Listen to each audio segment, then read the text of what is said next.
Last week, something extraordinary happened in Delhi.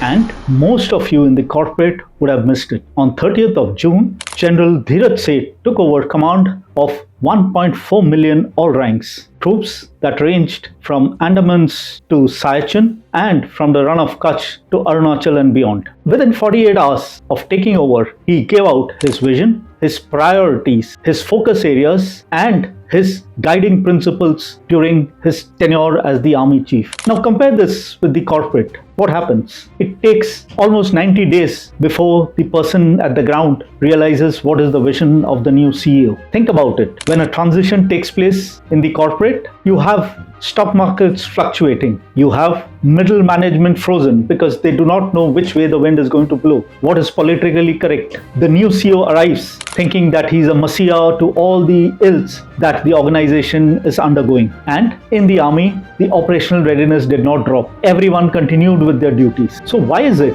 that the corporate, with all its billions and millions, find it difficult to manage a transition? In fact, I would say that they manage the transition catastrophically, whereas a 100-plus-year-old organization conducts it so very smoothly. As someone who spent 34 years in the army, today I would like to take you through the mechanics of transition. What happened in the 48 hours of taking over by General Dhiraj Seth is a masterclass in itself, which needs to be learned by all the top CEOs and the board members. Jai Hind, welcome to the Old Monk's Code. So what does the Indian Army get right that corporate India gets wrong?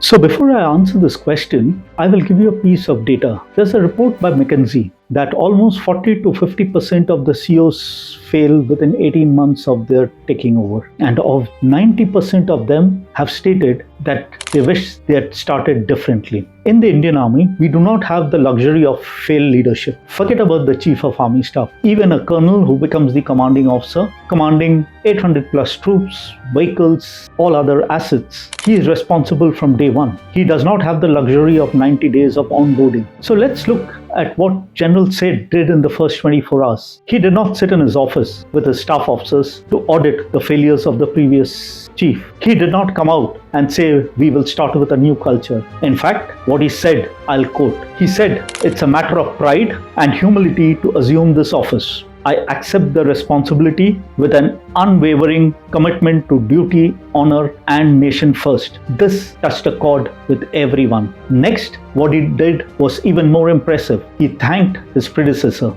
General Upender Dwivedi. He acknowledged that the institution that he inherited was strong because of the hard work put in by General Dwivedi and those before him. So what happens in the corporate? Invariably, most of the time the new CEO comes in, he has this mechanism of messaging that he has come to save the organization. He has come to rectify all the faults of the previous management, thereby indicating to the people working under him that their hard work and sacrifices till that day meant nothing. Compare this with the army. The military teaches you exactly the opposite. It tells you institutional momentum is sacred. It tells you that you do not inherit an office, you inherit a lineage of sacrifices, clearly indicating to the men that their hard work and sacrifices mean everything even now.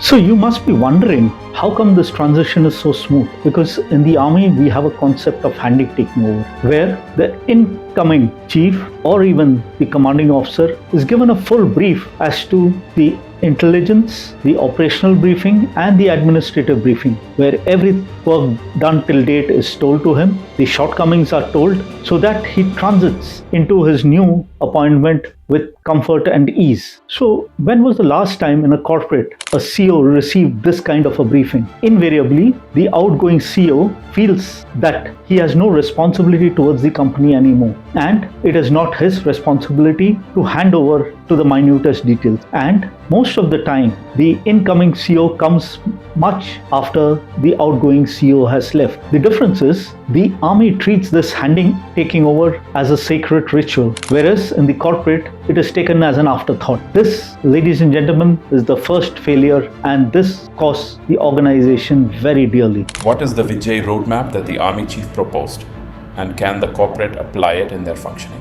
General Dhiraj Seth did not leave his forces guessing. He gave out his strategic vision by the end of day one. He called it the Vijay roadmap. Vijay, which is an acronym, means V stands for vigilance, I stands for innovation, J for jointness, A for Atmanirbharta, and Y for Yodha. Let's look at how Vijay is applicable even to the corporates. Coming to vigilance, in the corporate, you as the CEO and the team do not wait for the quarterly reports to know that the market is shifting. You need to have your ears to the ground. You need to read consumer behavior and your competitors' moves. The organizations that got caught by disruptions are invariably those that stopped being vigilant and got comfortable in their own systems. Next, coming to innovation and transformation, General Seth was very clear that we should focus on what's not working rather than change the entire system. Never change what's working. Unfortunately, most corporate managers, when they took over, they change everything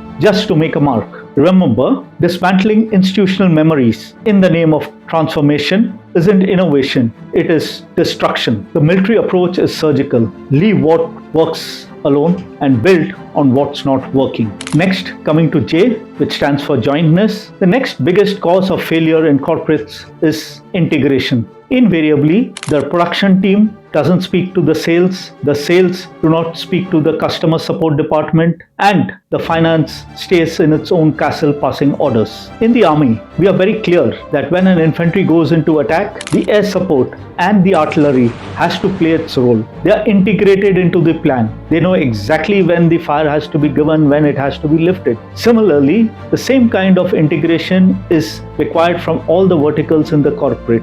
Unfortunately, that doesn't seem to be happening. Next, coming to Atmanirbharta, build internal capabilities. You do not outsource your important tasks to third parties. Remember the incident during Kargil war where India had procured GPSs from a certain country, and during the war, that same country induced errors into the system, thereby our rounds falling left and right of the target. That's when India decided that we need to go Atmanirbhar on certain aspects of the military. You cannot outsource everything. Similarly, an organization that relies on third party to look after its core competencies and operating systems is designed to fail when crisis arises and the third party pulls back. So it's important to look at Atmanirbharta in certain important aspects of your business too. Remember, true corporate sovereignty requires internal capabilities. Finally, coming to Y, which stands for Yodha or people. General Seth was very clear when he said that the newest Jawan to the oldest veteran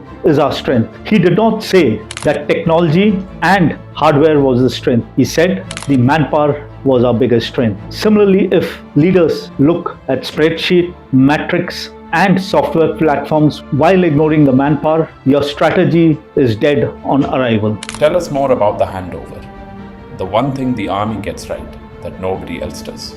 Okay, when we spoke about handover, let me give you a simple example.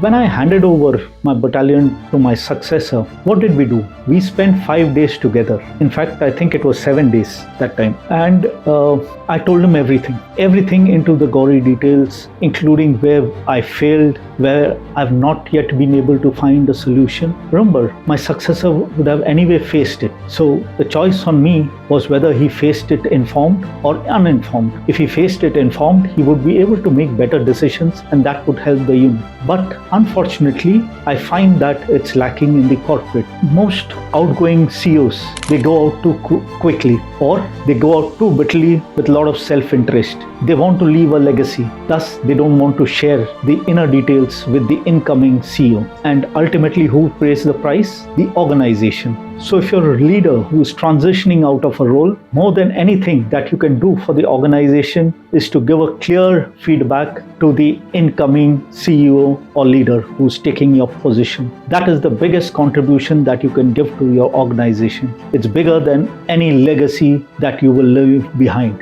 In fact, the biggest legacy that you leave behind is to give an honest, unglamorous handover to your successor. Leadership is not a solo performance, it's a long relay race. True authority doesn't require a loud, disruptive entrance, and definitely it does not require a chaotic exit.